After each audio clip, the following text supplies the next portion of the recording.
I know what it's like to lie awake in bed at night, wondering if I was the one who had done something wrong. That was California Congresswoman Jackie Speier revealing that she had a disturbing encounter when she was a congressional staffer. She and others joining the Me Too campaign, bringing attention to the issue of sexual harassment in the workplace, including on Capitol Hill. My next guest served in Congress with Ms. Speier and has her own story to share in an exclusive interview this evening with us. Former California Congresswoman Mary Bono is a Republican. Good to see you, Mary. Welcome to the show tonight. Thank you. Tell me about what happened to you and why you decided to speak out. Well, it's very interesting because I didn't actually mean to speak out. I was called by a reporter, and she had heard sort of stories way back when about sort of sexual harassment happening, so I agreed to speak with her. You know, what's been interesting is that since I did speak out a little bit, how many women are coming up to me and thanking me.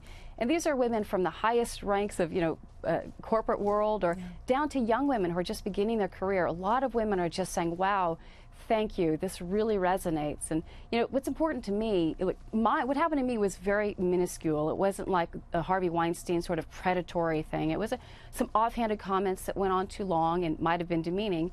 But what's important to me is that we give women, actually anybody who's a victim of sexual harassment, we can empower them with better ways to figure out how to handle it at the time rather than live for years and years and years and think about it. The gist of it is that he talked about wanting to take a shower or something, and it's obviously completely inappropriate talk. But this person is still serving on Capitol Hill, and I know that you do not want to identify him. Why do you make that decision? Do you feel like it could be helpful if you did point the finger, as so many others have done? No, what was important was this talk had sort of happened over and over and over. And finally one day I said, you know what, knock it off. This is just not appropriate, it's not right, and it's not cool. And I served with that member for many years after that, and it never happened again. And I think it was sort of eye-opening for him. I think he recognized, it was inappropriate. It was sort of locker room banter. And when you're, 20% of the Congress are women, I think the guys sort of get maybe sometimes too cozy, and they just don't recognize it's demeaning and maybe kind of knocks you down a step or two in the eyes of your other colleagues. I think that's what's so disturbing about it. And as has been said, it's not really sexual. It's more of like a put you back in your place, right? Because you're a woman and you have risen up to this position, and this is kind of a guys' club, and we want to make sure you understand where your spot is, right? Yeah, I think to some degree, but I also felt that some men did not know how to actually communicate with a woman other than talking that way.